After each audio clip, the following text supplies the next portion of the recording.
What's going on YouTube? Today I'm going to be giving you the top 5 potions video in ESO for PvE potions, PvP potions, and everything in between.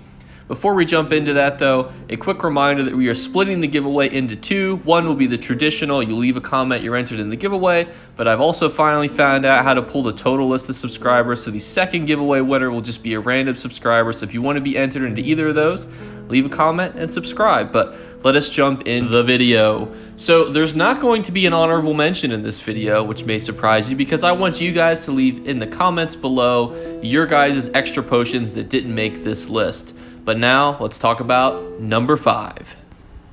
And at number 5 we have the Potion of Invisibility.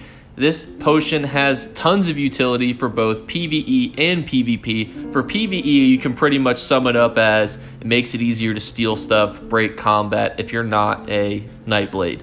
Essentially, that's what makes it a lot easier. For those of you who try to lockpick and steal from buildings that have guards in them, these potions make it significantly easier to get away with stealing.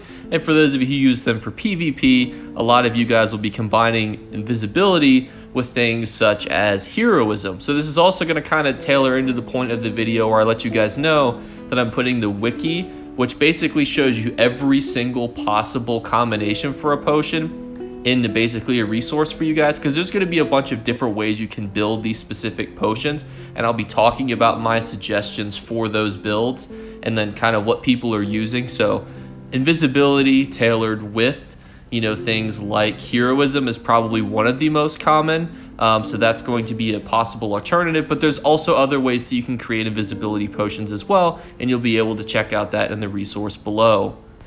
At number 4, we have probably one of the most commonly used potions in all of ESO for PvP, and that is the Tristat Potions.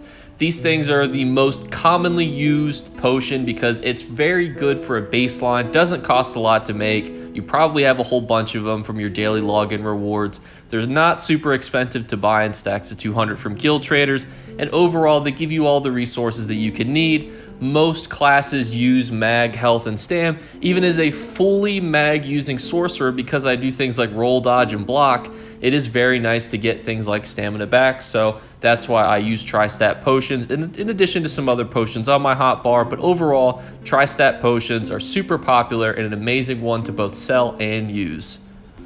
And at number 3, it's most fitting to use the most commonly used PvE potion.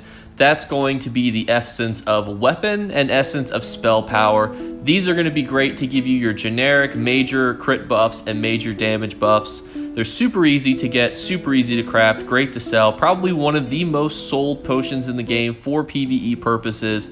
I highly recommend selling these or using these. They're very cheap to get. You can get them with your AP. You can craft them yourself. You can actually get all of the ingredients you need to make both the weapon and the spell one from Cold Harbor. So if you're looking to get into potion crafting and you want to start selling some good potions to people, get yourself into the Hollow City and start grinding out some alchemy ingredients, and you'll be able to make yourself a decent profit pretty quickly. At number 2, we have a really fun potion for PvP, and that is Immovability. Immovability is probably one of the coolest effects that you can have in a potion, and I don't think a lot of people recognize that you can even have on a potion.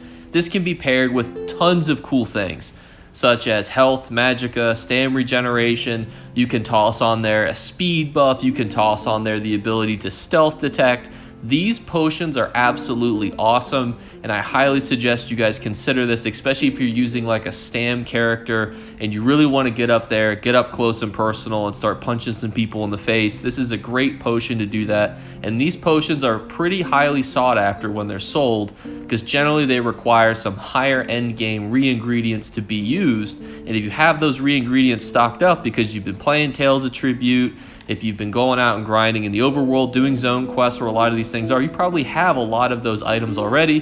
So this is a great potion for you guys to craft and sell. And at number 1, it may be surprising, may not be surprising, but we have Heroism Potions.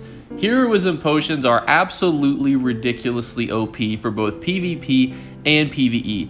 Heroism has single-handedly made dragon slaying a super profitable endeavor regardless of what console you play on.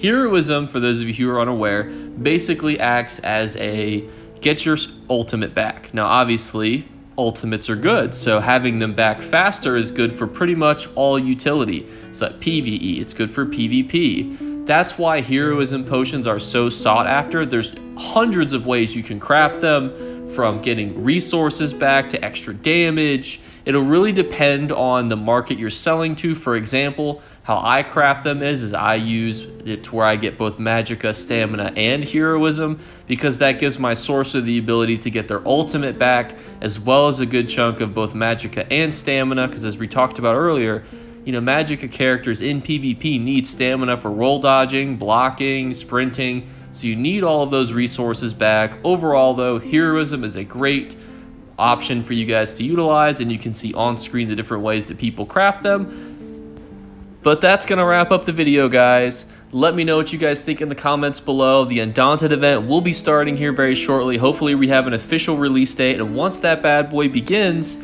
I know damn well all these PvE potions are going to be selling like hotcakes, especially those really easy ones that we talked about earlier. Weapon and spell power are going to be selling like crazy. So if you're really looking in the market, again, you go to the Hollow City, you can get some really easy farming materials like that, and you'll be able to make a hefty profit. So get out there, make your money, guys. I'll be putting out the Market Watch video this week so you guys know which specific consumables will be selling. Because it's not just potions. We got poisons, we got buff foods, we got all sorts of stuff to talk about, and we'll be covering all that here in the future for you guys. Thanks so much for stopping by.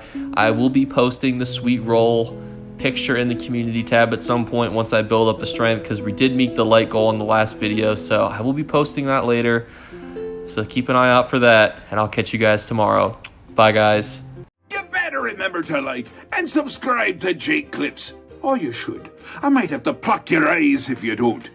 Or, better yet, I'll skip rope with your entrails. Do it now. Subscribe. Ta-ta. Off with you.